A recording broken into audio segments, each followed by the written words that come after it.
नमस्कार दोस्तों, RC study point channel पर आप लोगों का बहुत बहुत स्वागत है। दोस्तों, मैं आपकी परीक्षाओं के लिए जैसे टीजीटी, पीजीटी, नेट, जेआरएफ इत्यादि परीक्षाओं के लिए इतिहास से संबंधित महत्वपूर्ण प्रश्नों को लेकर के आया हूं। ये प्रश्न बहुत ही इम्पॉर्टेंट हैं, पिछले वर्षों की परीक्षाओं में भी पूछे गए हैं, तो इन प्रश्नों को आप ज़रूर से ज़रूर देखें और याद भी कर लें। पहला प्रश्न है, भारत में पुर्तगाली शक्ति का वास्तविक संस्थापक कौन था? तो भारत में पुर्तगाली शक्ति का वास्तविक संस्थापक अल्बुकर्क को माना जाता है। ऑप्शन बी सही होगा। अल्बुकर्क का अगर कार्यकाल पूछे तो इसका कार्यकाल भारत में था 1509 से लेकर के 1515 तक इसका कार्यकाल भारत में था। अगला प्रश्न है, पुर्तगालियों ने भारत में निम्नलिखित में से किस स्थान पर प्रथम दुर्ग का निर्माण किया? तो पुर्तगालियों ने भारत में किस स्थान पर प्रथम दुर्ग का निर्माण किया? उस स्थान का नाम क्या है? तो उस स्थान का नाम है कोचीन। ऑप्शन सी सही होगा। पुर्तगालियों ने कोचीन में 1503 ईस्वी में एक दुर्ग का निर्माण किया था और इस दुर्ग को भारत में प्रथम यूरोपीय दुर्ग का दर्जा प्राप्त है। अगला प्रश्न है, उस फ्रांसीसी सेनापति का नाम बताइए जो 1760 के वांडीवास युद्ध में पराजित हुआ। तो वह सेनापति था काउंट लाली। ऑप्शन ए सही होगा। अगला प्रश्न है, निम्न में से किसने भारत में अंग्रेजों का सर्वाधिक विरोध किया? तो चार ऑप्शन में से जिसने भारत में सबसे ज़्यादा अंग्रेजों का विरोध किया था वह थे मराठा। ऑप्शन ए सही होगा। अगला प्रश्न है, 1802 की वसीन की संधि पर हस्ताक्षर किसके मध्य हुए थे? तो 1802 में वसीन की जो संधि की गई थी उस पर किसने हस्ताक्षर किए थे? तो उस पर हस्ताक्षर किए थे अंग्रेज तथा बाजीराव द्वितीय। ऑप्शन बी सही होगा। अगला प्रश्न है, निम्न में से सहायक संधि स्वीकार नहीं की थी? तो किसने सहायक संधि स्वीकार नहीं की थी? चलिए देख लेते हैं। पहला ऑप्शन है हैदराबाद के निजाम, इन्होंने स्वीकार किया। दूसरा है इंदौर के होलकर राज, तो इंदौर के होलकर राज ने स्वीकार नहीं किया था, इसलिए ऑप्शन बी सही होगा। जबकि जोधपुर के राजपूत राज्यों ने भी स्वीकार किया और मैसूर के शासक ने भी इसे स्वीकार किया था। अगला प्रश्न है कि बघात रियासत का ब्रिटिश में विलय कब हुआ? तो बघात रियासत का ब्रिटिश में विलय हुआ सन था 1850। ऑप्शन बी सही होगा। अगला प्रश्न है, विधवा पुनर्विवाह अधिनियम किसके शासन में क्रियान्वित किया गया? तो विधवा पुनर्विवाह अधिनियम लॉर्ड कैनिंग के शासन में क्रियान्वित किया गया। ऑप्शन बी सही होगा। और यह कब हुआ था?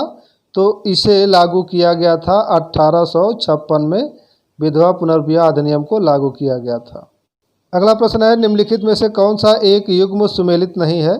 आपको बताना है कि कौन सा युग्म सुमेलित नहीं है। जल्दी से पढ़ करके बताइए कि कौन सा युग्म सुमेलित नहीं है।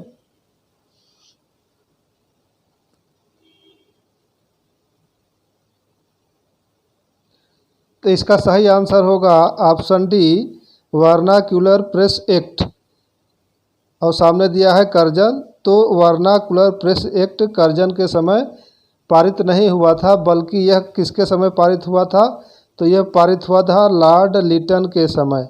लॉर्ड लिटन के समय यह पारित हुआ था।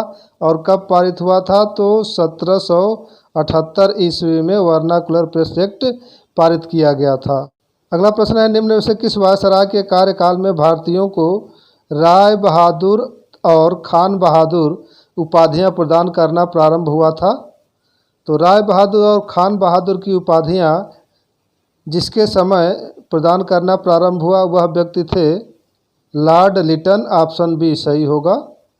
अगला प्रश्न है, ब्रिटिश हाउस ऑफ कॉमन्स में चुने जाने वाले दादा भाई नौरोजी प्रथम भारतीय थे जिन्होंने इस दल के टिकट पर चुनाव लड़ा। तो इन्होंने किस दल के टिकट पर चुनाव लड़ा था? तो वह दल था उदारवादी दल। ऑप्शन ए सही होगा। उदारवादी दल को अंग्रेजी में लिबरल पार्टी भी कहते हैं। तो 1892 ईस्वी में दादा भाई नौरोजी ने इस पार्टी से टिकट लड़ा और चुनाव जीत करके ब्रिटिश हाउस ऑफ कॉमन्स में गए थे। अगला प्रश्न है, दक्षिण भारत में सिंचाई व्यवस्था का अग्रदूत किसे माना जाता है? तो दक्षिण भारत में सिंचाई व्यवस्था का अग्रदूत सर आर्थर कॉटन को माना जाता है। ऑप्शन ए सही होगा। अगला प्रश्न है, वह महिला जिन्होंने अवध में 1857 की क्रांति का नेतृत्व किया था। तो अवध में 1857 की क्रांति का नेतृत्व किया था बेगम हजरत महल। ऑप्शन डी सही होगा। अगला प्रश्न है, 1857 के संघर्ष में भाग लेने वाले सिपाहियों की सर्वाधिक संख्या थी। तो 1857 का जो संघर्ष हुआ उसमें भाग लेने वाले सिपाहियों की सर्वाधिक संख्या किस प्रांत से थी? तो इसका सही उत्तर होगा अवध से। ऑप्शन बी सही होगा। अगला प्रश्न है, छोटा नागपुर जनजाति विद्रोह कब हुआ? जल्दी से बताइए। तो छोटा नागपुर जनजाति विद्रोह 1820 में हुआ था। ऑप्शन बी सही होगा। यह 1820 से शुरू होकर के 1836 तक चला था।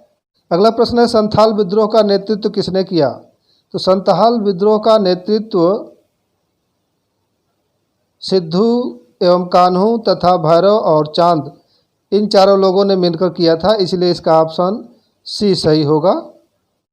अगला प्रश्न है, जनजाति लोगों के संबंध में आदिवासी शब्द का प्रयोग किया था। तो यहाँ पर होगा कि आदिवासी लोगों के लिए जनजाति शब्द का प्रयोग किसने किया था? तो इसका उत्तर होगा ठक्कर बापा ने किया था। ऑप्शन बी सही होगा। अगला प्रश्न है, किस गवर्नर जनरल के समय भारतीय प्रेस अधिनियम समाप्त किया गया? तो भारतीय प्रेस अधिनियम समाप्त किया गया उस समय गवर्नर जनरल थे लॉर्ड रिपन। ऑप्शन ए सही होगा। और यह अधिनियम कब समाप्त किया गया? तो 1882 ईस्वी में समाप्त किया गया था।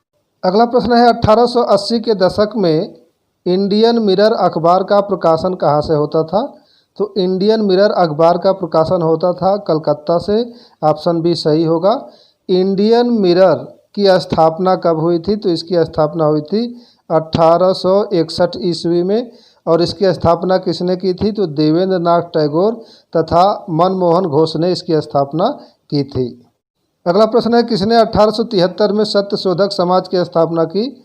तो सत्यशोधक समाज की स्थापना 1873 में ज्योतिबा फुले ने की थी। ऑप्शन बी सही होगा।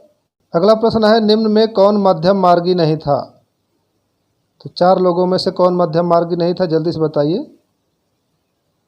तो बाल गंगाधर तिलक मध्यम मार्गी नहीं थे। ऑप्शन बी सही होगा। बाकी सभी लोग मध्यम मार्गी थे। अगला प्रश्न है, निम्नलिखित नेताओं में से कौन एक स्वदेशी के समर्थक थे? तो स्वदेशी के समर्थक थे अरविंद घोष। ऑप्शन ए सही होगा। अगला प्रश्न है, इंडियन होम रूल सोसाइटी स्थापित हुई थी। तो इंडियन होम रूल सोसाइटी कब स्थापित हुई थी? तो यह स्थापित हुई थी 1905 में। ऑप्शन डी सही होगा। इंडियन होम रूल सोसाइटी की स्थापना कहाँ की गई थी? तो इसकी स्थापना लंदन में की गई थी। और किसने इसको स्थापित किया था?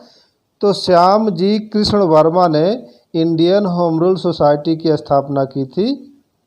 अगला प्रश्न है, गांधी जी दक्षिण अफ्रीका में कितने वर्ष रहे? तो गांधी जी दक्षिण अफ्रीका में 21 वर्ष तक रहे। ऑप्शन बी सही होगा। अगला प्रश्न है, मुस्लिम लीग ने मुक्ति दिवस कब मनाया? तो मुस्लिम लीग ने मुक्ति दिवस मनाया था 1939 में। ऑप्शन ए सही होगा। 22 दिसंबर 1939 को कांग्रेसी मंत्रिमंडलों के त्यागपत्र देने की खुशी में मुस्लिम लीग ने मुक्ति दिवस मनाया था।